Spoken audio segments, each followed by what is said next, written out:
मलाई यो पेटको समस्या छ, पेट फुलेर यस्तो भएको छ। अनि यो खुट्टाहरू पनि सुन्निरहेको रहेछ है? कम्मरबाट यस्तो पुरै। हजुर न बुवा, मृत्युसित लडिरहेको छ आमा घरमा। हेर्न गाह्रो भयो। पहिला दबाई किनेर ल्याएर घरै अक्सिजन सन्चो भयो, अनि फेरि एक्कासी बिजुली शुल्क तिर्न नसकेर बत्ती काटेको लामो समय भइसकेको छ। लेबर मिस्त्री गरेपछि त्यही पैसाले हो हाम्रो गुजारा हुने। दर्शकबिन, म खगेन्द्र दाहाल। आज म बाँके जिल्लाको खजुरा गाउँपालिका वडा नम्बर 3 स्थित यो नेपालगञ्जदेखि खजुरा जाने बाटोमा यो किरण नाला छेउमै यो ढिक नजिकै रहेको यो घरमा छु। यहाँ दुईजना बुबा आमा एकदमै सिकिस्त बिरामी हुनुहुन्छ, बिरामी अवस्थामा हुनुहुँदो रहेछ। एकजनालाई अहिले नेपालगञ्जको नर्सिङ होममा उपचार गराइरहेको अवस्था छ। बुद्धिबहादुर सिजाली मगर जीवन र मृत्युसँग उहाँ जुधिरहनु भएको अवस्थामा घरमा रहनुभएको आमा अहिले बेडमै थलिनु भएको अवस्था छ। घरमा रहेको आमालाई उपचार गर्दा उता बुवाको उपचार रोकिने अवस्था छ। उहाँहरूको आर्थिक अवस्था कमजोर हुँदा अहिले आमाको उपचार हुन सकिरहेको छैन। यसर्थ यो विषयमा आज हामी रिपोर्टिङ गर्नको लागि यो घरमा आइपुगेका छौँ। खासमा के भएको आमा तपाईँलाई? पहिला सुरु यसो म मुटु यस्तो कामेँ कि त्यहाँबाट यस्तो भयो। 12-13 महिना भइसक्यो यस्तो भएको।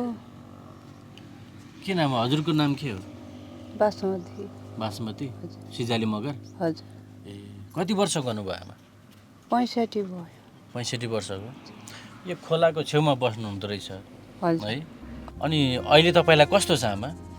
मलाई यो पेटको समस्या छ, पेट फुलेर यस्तो भएको छ। पेट फुल्ले छ? अनि यो खुट्टाहरू पनि सुन्निरहेको रहेछ है? कम्मरबाट यस्तो पुरै सुन्ने छ। घुँडा कस्तो सुन्ने छ? हिँड्नै मिल्दैन अनि बस्नै मिल्दैन। कति भयो यसरी यो यहीँ बेडमै थन्किएको? यो पुसको महिना हो कि हो। त्योभन्दा अगाडि अलिअलि हिँड्नुहुन्थ्यो? हिँड्थ्यो, त्योभन्दा अहिले झन् हिँड्नै सक्दैन। कहाँ गएर उपचार गर्नुभएको थियो? यो त पनि गयो, नेपालगञ्ज पनि गयो, गरेको हो के अरे के भयो पनि। हजुरको श्रीमान कहाँ हुनुहुन्छ अहिले? बजार हुनुहुन्छ। अस्पतालमा हुनुहुन्छ? हजुर, आइसियुमा राख्नुभएको छ। आइसियुमा हुनुहुन्छ? हजुर। के भएको उहाँलाई? उहाँलाई स्यासे भएर त्यस्तो भयो। श्रीमान अहिले नेपालगञ्ज अस्पतालमा? हजुर, बेरीमा। आज कतरे नर्सिङ होममा हुनुहुन्छ। भेरीबाट रिफर गरिसकेपछि उहाँलाई नर्सिङ होम पुर्याइएको छ। उहाँको एकदमै अहिले अवस्था नाजुक छ, भेन्टिलेटरमा राखेको भन्ने हामीले खबर पाएका छौँ। हो आमा, त्यही हो? हो। कस्तो छ तपाईँहरूको बुवा आमाको अवस्था? बुवा आमाको अवस्था नाजुक छ। अब जति हामीले गरेको अब दबाई पानी है, अब हाम्रो आर्थिक अवस्था कमजोर भएर उहाँलाई लैजान नसकेको हो। बुवालाई पनि नर्सिङ होममा भर्ना गरेछौँ, भेन्टिलेटरमा राखेछौँ। अहिले बुवाको अवस्था पनि नाजुक छ। उता आमा त पहिल्यैदेखि बिमारी हुनुहुन्थ्यो, धेरै भएको थियो। त्यसैमाथि बुवा पनि बिमारी हुनुभयो। बुवा पनि अहिले उता नर्सिङ होममा छ, राखेछौँ मैले। उहाँ पनि आइसियुदेखि भेन्टिलेटरमा राखेछौँ। पैसा पुगिराखेको छैन अनि यसलाई दबाई गर्नको लागि। लेबर मिस्त्री गरेपछि त्यही पैसाले हो हाम्रो गुजारा हुने। अब हाम्रो पनि त्यस्तो आय स्रोत केही पनि छैन। हामी पनि जग्गा जमिन नभएको हो। अब हाम्रो पनि अब के भएको भए सायद आज यो अवस्था हुन्थेन होला, दबाई पानी चाँडै हुन्थ्यो होला। अब आर्थिक अवस्था कमजोर भएर आज यस्तो भयो। अब धेरै भयो यस्तो, यो हातखुट्टा सुन्नेको। एकचोटि दबाई गराएर ल्यायौँ, भयो 1.5 लाख खर्च। अब फेरि यस्तै भएको। अब हामीसँग आर्थिक स्थिति कमजोर छ। आमालाई लैजाने भनेको बा 81 भयो, बाउले लैजानु पर्यो। भएको पैसा 1.5 लाख बालै लागिसक्यो बाबु। त्यही भएर यस्तो पनि भयो, हाम्रो नाजुक अवस्था भयो। हामीले त गर्न सक्दो त गरेको हो क्या। अब केही उपाय नलागेपछि भन्नै पर्यो। चाहन्छु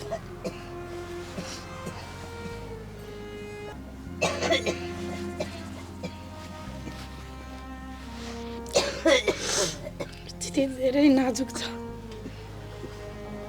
ऋण गरेर पनि गरेको। ऋण गर्दै अहिले उपचार गरिरहनु भएको छ है। हजुर गर्न सक्ने गऱ्यौँ कि यति भन्न चाहन्छु। उहाँहरूसँग आर्थिक छैन, अहिले उहाँहरू यहीँ बेडमै थन्किनु भएको छ। आमा बुवा हस्पिटलमा छटपटाइरहनु भएको छ, मृत्युसँग जुधिरहनु भएको छ। यो अवस्थामा यहाँहरू सम्पूर्णको साथ उहाँहरूलाई चाहिएको छ। त्यसै पनि केही सपोर्ट तपाईँहरूले आफ्नो ठाउँबाट गरिदिनुको लागि म हार्दिक अपिल गर्दछु। यो खजुरा जाँदै गर्दा सुरुमा किरण नाला पुल छेउमै रहेको यो घरमा हामी यतिखेर यो पीडा तपाईँहरूको माझमा पुर्याइरहेका छौँ। उहाँहरूको घाउमा मलम लगाइदिन तपाईँहरूलाई म अनुरोध गर्न चाहन्छु। भन्नु त किन रोनुभयो? हस्पिटलमा बुवा मृत्युसित लडिरहेको छ आमा घरमा।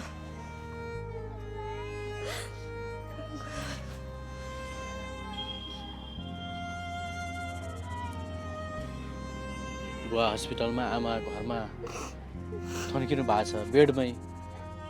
यस्तो अवस्थामा आफूले केही गर्न नसक्दा उहाँहरूलाई एकदमै पीर छ मनमा। नरुनु, अब सबै ठिक हुन्छ, सबैले सहयोग गर्नुहुनेछ हामी आशा गरौँ। उहाँहरूको घरमा फेरि पनि खुसियाली छाउनेछ।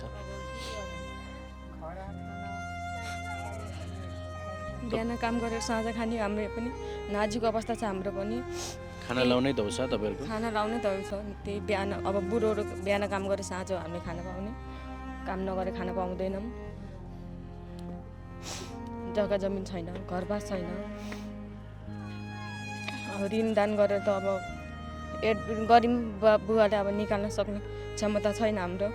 त्यही भएर सबैलाई, दाजुभाइ दिदीबहिनी बुवा हामीलाई सबैलाई सहयोग गरिदिनु हुन अनुरोध गर्दछु। मेरो बुवालाई बचाइदिनु हुन अनुरोध गर्दछु। त्यही